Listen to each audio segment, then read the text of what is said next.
Udhna Magdalla road પર prime shops પાસે CR ઝણકાર નવરાત્રિનું આયોજન કરવામાં આવ્યું હતું, જેમાં આર્ટિસ્ટ કીર્તિ સાગઠિયા ઉપરાંત મંડપ, ડેકોરેશન, સાઉન્ડ સિસ્ટમ, સિક્યુરિટી સહિતની એજન્સીઓના પેમેન્ટ નહીં ચૂકવાતા 3 દિવસમાં જ નવરાત્રિ કાર્યક્રમ રદ કરાયો હતો. પેમેન્ટ ન મળતા ચોથા નોરતે સાઉન્ડ સિસ્ટમ, મંડપ અને ડેકોરેશન એજન્સીઓએ પોતાનો સામાન પેક કરી દીધો હતો. વિવિધ એજન્સીએ ઉઘરાણી કરતા એક આયોજક સિવાય અન્ય પાર્ટનરો સ્થળ પરથી જતા રહ્યા હતા. ઓનલાઈન પાસ ખરીદનારા ખેલૈયાઓ ગ્રાઉન્ડ પર પહોંચ્યા ત્યારે ખબર પડી હતી કે આયોજન જ કેન્સલ થઈ ગયું છે. હદ તો ત્યારે થઈ ગઈ કે આયોજકોએ ચા પાણીના 7,500 રૂપિયા પણ ચૂકવ્યા ન હતા. ગાયક કલાકાર કીર્તિ સાગઠિયાએ જણાવ્યું હતું કે મારી લાઈફમાં આ પહેલો સૌથી અનઓર્ગેનાઇઝ કાર્યક્રમ જોયો છે. હું ધ્રુજી રહ્યો છું. શ્રાદ્ધમાં પણ અંધકાર દેખાયો. હવે અમારી ક્ષમતા રહી નથી. અમને કમિટમેન્ટ આપ્યું હતું કે મુંબઈથી નીકળીએ એટલે 75% પેમેન્ટ ચૂકવાવી દેશું. જોકે હજુ સુધીમાં 25% જ પેમેન્ટ આપવામાં આવ્યું છે.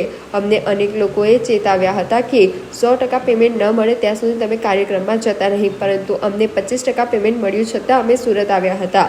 અમે એકબીજાને સપોર્ટ કરવાનું વિચારી રહ્યા હતા, પરંતુ આયોજકો અમને સમજી ન શક્યા. આટલા લોકોમાંથી આયોજક કોણ છે તે જ અમને ખબર નહીં પડી. દરેક વખતે અમને અલગ સ્ટોરી સાંભળવા મળતી હતી. અત્યારે જે પાર્ટનર છે તેઓ જ એકજૂટ થઈ તો અમે કોને ભરોસે ઊભા રહીએ. આજે કમિટમેન્ટ આપ્યું કે દશેરા પછી પેમેન્ટ આપી દેવામાં આવશે. અત્યાર સુધી પેમેન્ટ નથી આવ્યું તો દશેરા પછી કેવી રીતે આપી શકે? ખાવાનું પણ સારું આપવામાં આવતું ન હતું અને મુશ્કેલીનો સામનો કરી રહ્યા હતા. ગ્રાઉન્ડ પર ગ્રીન રૂમની પણ સુવિધા નથી. માત્ર પેમેન્ટની સમસ્યા નથી, પ્રાથમિક જરૂરિયાતો પણ પૂરી કરવામાં આવી નથી. અમારા અડધા આસિસ્ટન્ટોની તબિયત ખરાબ થઈ ગઈ છે, તેઓ ઉલટી કરી રહ્યા હતા. અમારા સહિત તમામને અડધું જ પેમેન્ટ અપાયું છે. આજે અમે કાર્યક્રમ શરૂ કરી દઈએ તો કાલે લાઇટવાળા કહેશે અમારું પેમેન્ટ નહીં આપો તો લાઇટ શરૂ નહીં કરું તો અમે શું કરીશું? અમારે જે જરૂરિયાત હતી તેમાં પણ અમારે સમાધાન કરવું પડ્યું હતું.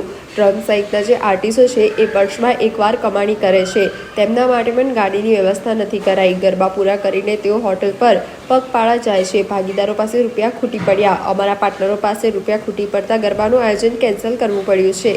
અત્યાર સુધીમાં એક પણ સ્પોન્સર પાસે રૂપિયા લીધા નથી. ચોથા નોરતે ટિકિટ બાકી પણ ખોલી ન હતી. જેમણે ટિકિટો ઓનલાઈન બુક કરાવી છે તેમના રૂપિયા રિફંડ કરી દેવામાં આવશે. રાજેશ જૈન, આયોજક CR ઝણક Navratri. Hi, this is Kirti Sagatia, and with heavy heart inform you that the entire Kirti Sagatia band is not performing at CR Jhankar Navratri from today onwards. That's the 4th day of the Navratri.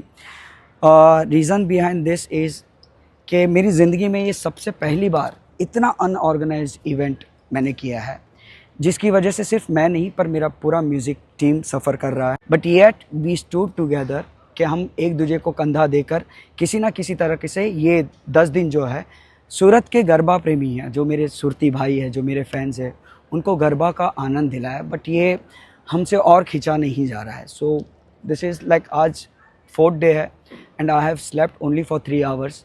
I am shivering. मैं नींद में चल रहा हूँ और मैं पिछले 3 घंटे से ग्राउंड पे हूँ ताकि ऑर्गेनाइज़र से बात करूँ कि क्या करें. But organizer doesn't want to face us. Every commitment जो उन्होंने किया है सारे झूठे थे, सारे वादे झूठे थे. ओके और कितने बिजनेस पार्टनर है मेरे को पता नहीं है, बट एवरी टाइम अगर एक का कमिटमेंट ख़राब हो रहा था तो दूसरा खड़ा हो जाता था, वो कमिट करता था. वो अगर झूठा वादा होता था तो दूसरा कमिट करता था. तो every time there was only commitment but there was no such action been taken. Okay garba lovers मैंने गाते वक्त भी देखे बहुत सारे टीम जो आए थे, उन्होंने भी 1-2 दिन हमें सपोर्ट किया.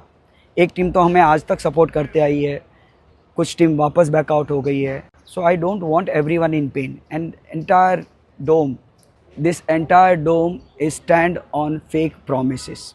So as an artist मैंने कोई टेंट्रम नहीं फेंके हैं. उन्होंने मुझसे सपोर्ट मांगा, मैंने अपना पूरा सपोर्ट दिया. नहीं सिर्फ मेरा बट मेरे एंटायर बैंड का. मेरा sound engineer, financially we stood with him. Yet I came with my team बिना किसी लालच के, just because this entire Navratri for us is emotion and devotion. और हम उसी के लिए यहाँ पे आए थे. बट मुझे यहाँ पे श्रद्धा भी अंधकार में दिखाई दे रही. And apologies to everyone. मैं सभी से माफ़ी मांगता हूँ क्योंकि अब जो खींचना है वो मेरी क्षमता के बाहर है ना। लाइक हेल्थ है मेरे म्यूजिशियंस की, मेरी हेल्थ है ना, यहाँ पे वर्कर्स की हेल्थ है, बहुत बहुत बहुत